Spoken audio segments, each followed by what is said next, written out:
Okay, so we would like to try 10.3 number 58, which has this thing about cube root of 300 over 400. Can I do any better than this right now? I feel like you could knock off the zeros because they're grouped into there, right? Yeah, so I feel like I could probably just straight cancel zeros, yeah? But I'm really not actually allowed to do that, right? No, I really. That would be a little bit like saying you've got 22 over 2, right? You probably just knock off one of the 2's, yeah? Yeah, except that's totally crazy. Why does it work with zeros? You can do this with zeros. No.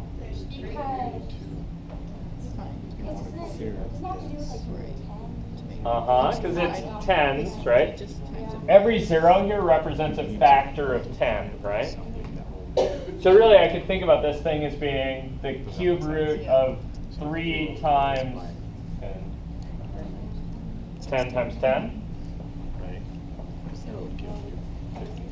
Oh, it's really pouring outside now. Over 4 times 10 times 10. Right. And then there's a 1z. And hang on, I have a color for this. Here's a 1z. Right? So what am I left with? 64.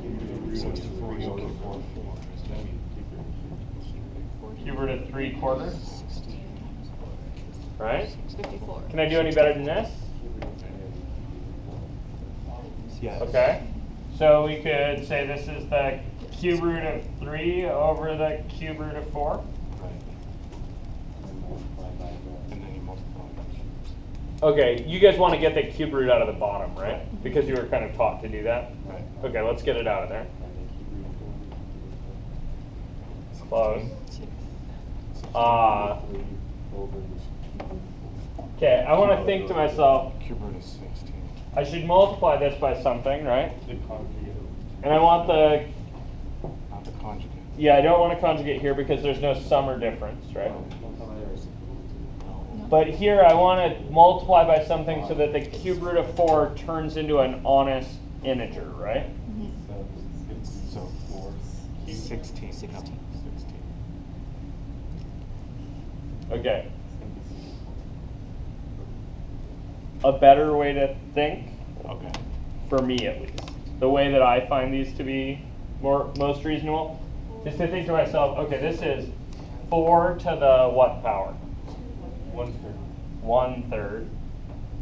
And so if I have a third of a 4, how much more do I need to get to a regular 4? 2. Yeah, I need 4 to the 2/3 power. You guys see that? This is not necessarily optimal, but this will work. On the top, what does that mean you need? Same thing. Same thing. Yeah, you need a 4 to the 2/3, right? So this will get you to, Why would you do that? good question. Why would I do this? What do I get on the bottom after I do this? I get 4 to the 1, right?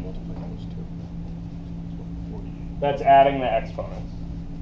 Right, so I get 4 to the 1/3 times 4 to the 2/3 gives me 4 to the 1/3 plus 2/3 is 1. Right? Is that too fast? So okay, so how did you get the 2/3 again? I thought to myself, if I have a third of a 4, how much more of a 4 do I need to get to a whole 4?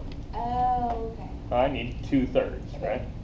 That's really me kind of playing this game about, I want the exponents to add to 1. So what do I need to add to a third to get 1? Okay.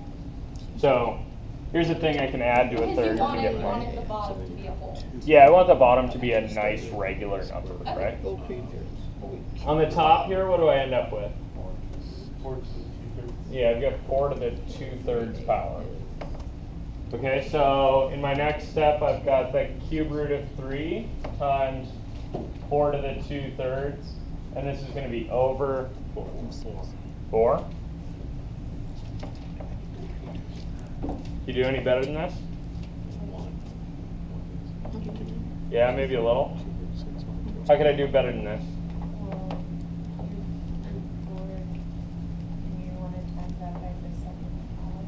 Yeah, I can think about this as, what's the result of what you're saying? Cube root of 16. Yeah, cube root of 16. So I could have the cube root of 3 times the cube root of 16 over 4. Right. Which is the cube root of 48 over 4. Which is the 2. Can you simplify this Cube root of 6. Yeah, shit, I probably should have. Yeah. You guys see that? 2 and 8, so. Yeah, so whether you do that here or here, it doesn't really matter. In fact, we really could have done it way back at the beginning. But in the end here, wherever you notice this, and I'm going to notice it here, really. 48's 8 times something, right? So this would be the square, or the cube root of 8 times 6 over 4. Yes. And I know the cube root of 8. What is it? 2. 2. So I get 2 cube root of 6 over 4. And then we can cancel a 2. So we got cube root of 6 over 2. That's as good as it's going to get. This was a little silly, because this was really the result of me making a non-optimal choice back here at the green step. You guys see that? Yeah, because why couldn't you just left it? Cube root of 3, cube root of 4. Because the book trained me to do this. Oh. They told you that the bottoms aren't simplified enough until the number on the bottom's in the integer. This is getting you a facility with dealing with these powers. They're sort of forcing it artificially. But that's really kind of just to get you some practice. Right here, I could have made a better choice. Instead of thinking about this as 4 to the 1/3, I could have thought about it as 2 to the...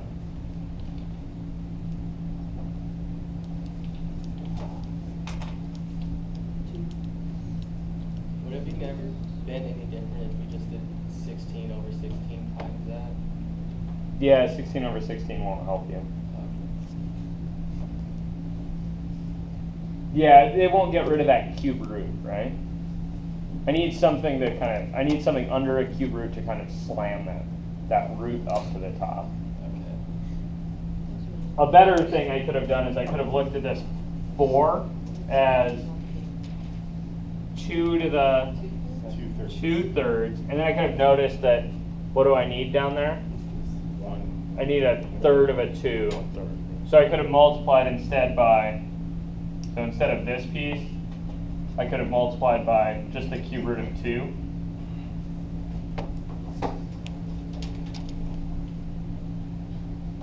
Okay.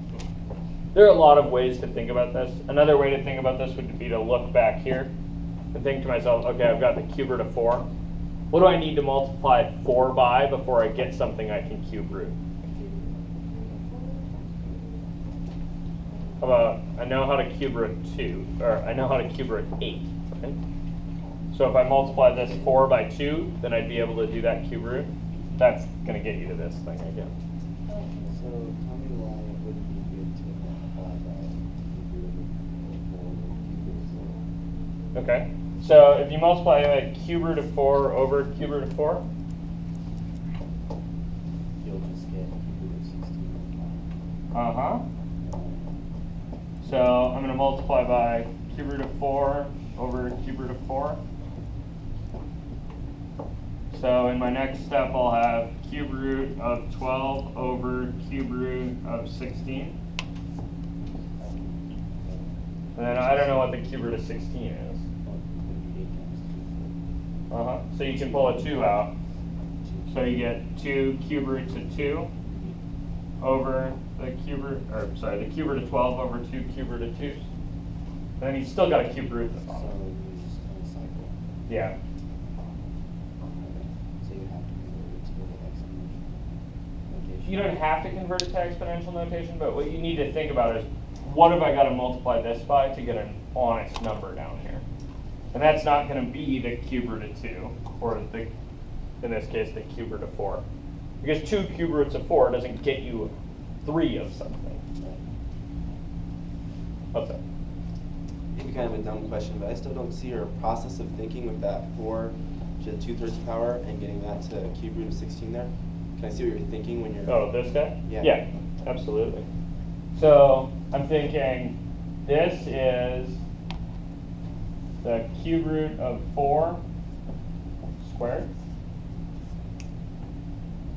Or this is the cube root of 4 squared.